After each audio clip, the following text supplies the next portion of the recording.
Hello, I'm Lara Kulcharslan, and this is Newsfeed, your dose of what people are talking about online. Hamas's political leader Ismail Haniyeh was assassinated in Tehran on Tuesday.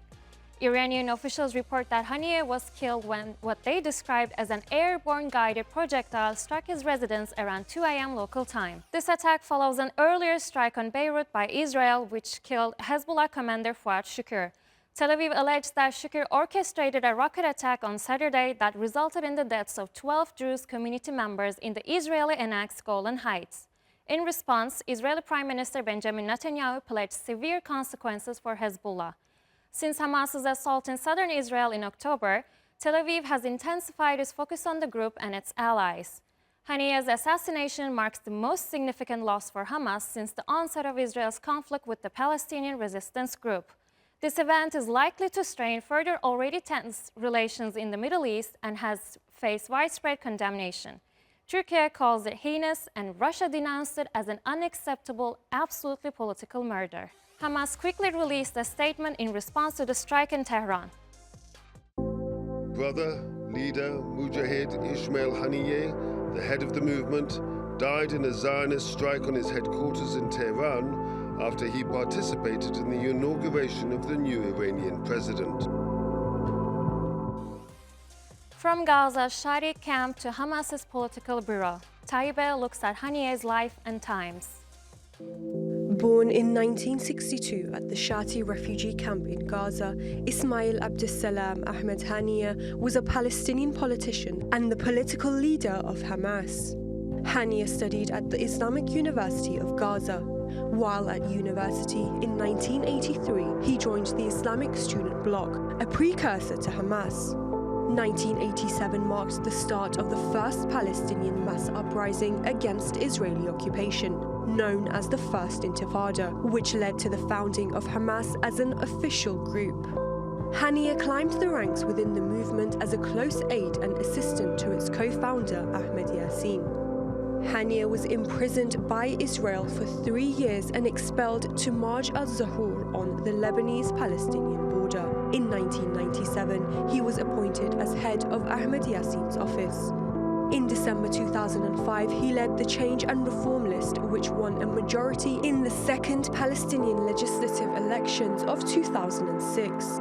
Haniyeh briefly served as Prime Minister of Palestine before being dismissed by Palestinian Authority President Mahmoud Abbas in 2007. Haniyeh became the head of the political bureau of Hamas after being elected in May 2017, succeeding Khaled Mash'al. He ran operations in political exile. As Hamas's leader, he was central to the group's diplomacy, including the stalled ceasefire negotiations with Israel.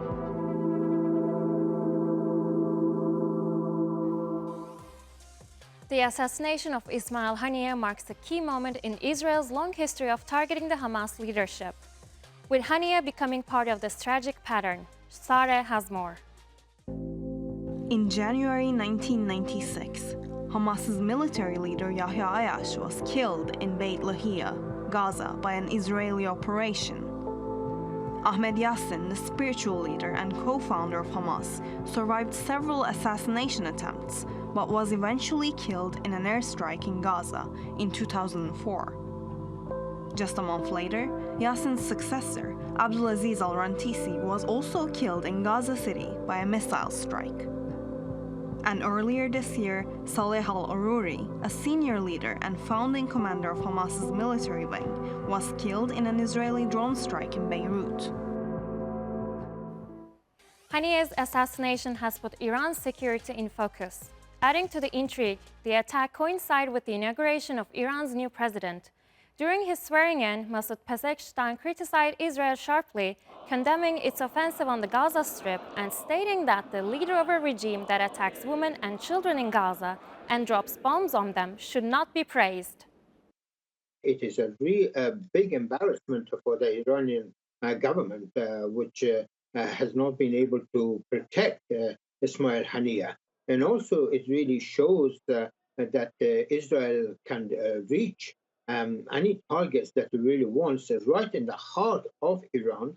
And of course, now the Iranians will have to reconsider their position and they may want to really respond to this because they want to show to the Iranian public and indeed to the region and the world that they have the capability to respond to such a Israeli targeting of people right in the heart of the Iranian capital, together with the assassination of Hezbollah commander, now Ismail Haniyeh. This is just simply adds to the tensions between Hezbollah and Israel, as well as between Iran and Israel. The new Iranian president Masoud Pezeshkian has made it very clear that he will stand by the Palestinian cause and continue the Iran support of the Palestinian cause, and also he has made it very clear that Hezbollah is a very critical element in Iran's regional security complex, and therefore will stand by supporting Hezbollah in any confrontation or wider confrontation with Israel. One question many are asking themselves is, what's the connection between Hamas and Hezbollah? Hamas is primarily a Palestinian organization based in the Gaza Strip, while Hezbollah is a Lebanese organization with a strong presence in southern Lebanon. Both groups have been providing resistance to Israel's genocidal acts against Palestinians in the occupied West Bank and Gaza. They've maintained close ties and supported each other over the years, with Iran being their key backer. Israel has long maintained that Hezbollah gets its funding from Tehran, and its members provide Hamas with training and weapons, while Hamas has offered political and moral support to Hezbollah in its conflicts with Israel. On the streets of Beirut, support for Hezbollah appears strong.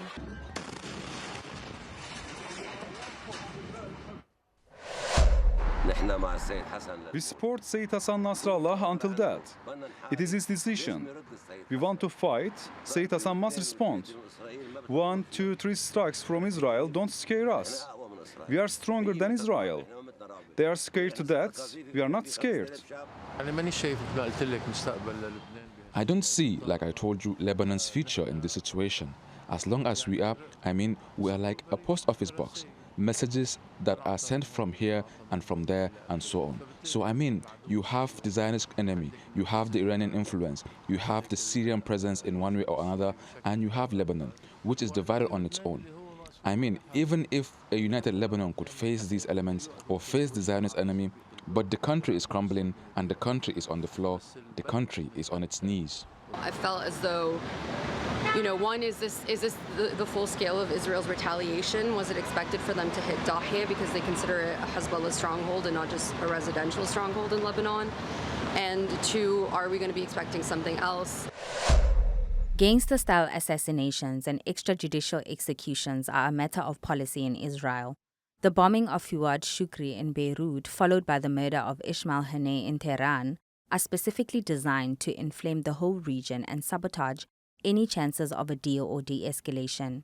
These attacks are not just on the capitals of sovereign states, but also on significant leaders to ensure a total provocation and destabilization.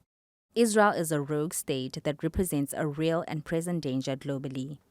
We mentioned at the beginning of the show Saturday's deadly rocket strike in the occupied Golan Heights, which Israel blamed on Hezbollah.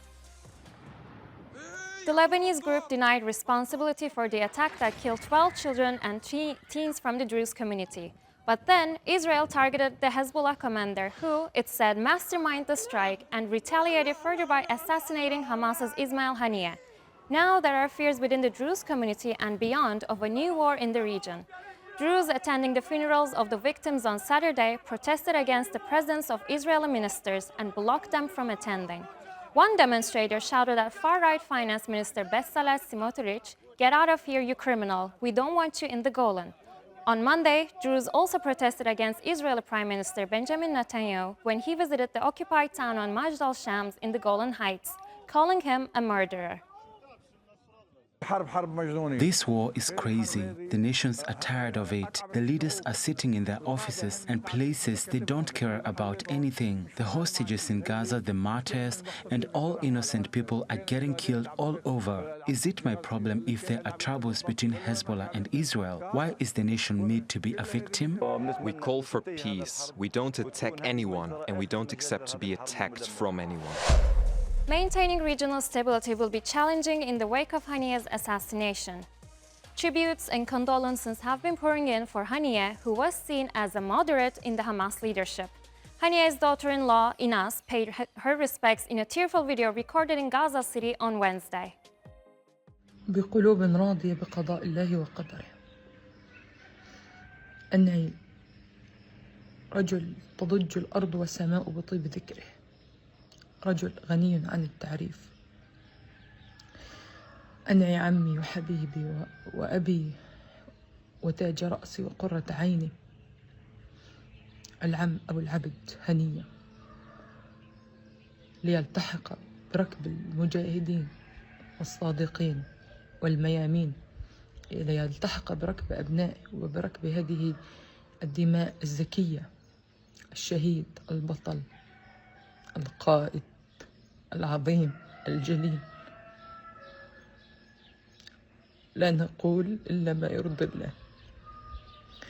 إن العين لا تدمع وإن القلب لا يحزن وإن على فراقك يا أبا العبد يا أبونا لمحزونون، وإنا لله وإنا إليه راجعون. اللهم أجرنا في مصيبتنا واخلفنا خيرا منها. اللهم أجرنا في مصيبتنا واخلفنا خيرا منها. المصاب جلل، ولكن عزاؤنا أنها دنيا فانية، واللقاء إن شاء الله في جنة عرضها السماوات والأرض. الوداع يا قائد الأمة.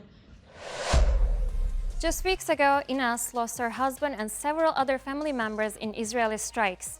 Since the escalation of Israeli rocket attacks on Gaza, Haniyeh has also suffered significant personal losses. A video now circulating online shows them receiving the news of his son's death. At the time, Haniyeh was in Doha visiting wounded Palestinians who had been transported there for treatment. Upon hearing the tragic news, he is seen nodding slowly and walking out of the room. Israeli forces later confirmed on X that they had killed Haniyeh's sons, whom they labeled as terrorists. Haniyeh's death has left people across the Palestinian territories in shock. In the West Bank, there was a widespread shutdown, while in Gaza, residents fondly remember their former leader. The Israeli crime of assassinating Ismail Haniyeh, the leader of Hamas, will not break the Palestinian resistance or the Palestinian people's determination to achieve our freedom. But fascists are now dominating the Israeli government, and they are trying to drag the whole region into a total explosion. Netanyahu is a war criminal, and he is trying even to drag the United States itself into a confrontation with Iran and with the whole region. His assassination will not affect Hamas because the party is not a new one. They have a lot of leaders. Even the youngest child is a leader. They deliver leaders, and Palestinians deliver leaders. Every day there is a new leader.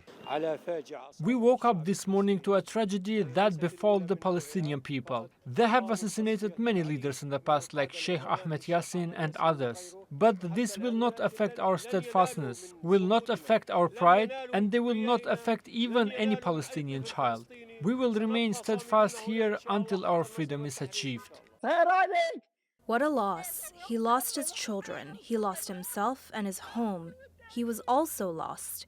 We no longer have leadership. The war is over and worries have fallen upon us.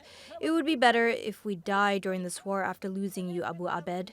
I was sleeping when news broke they announced Abu Abed's killing, and I've been crying ever since. What a loss. We lost one of our very own. Don't stay silent against this, O world. Let this war start over again. This was a conspiracy against him.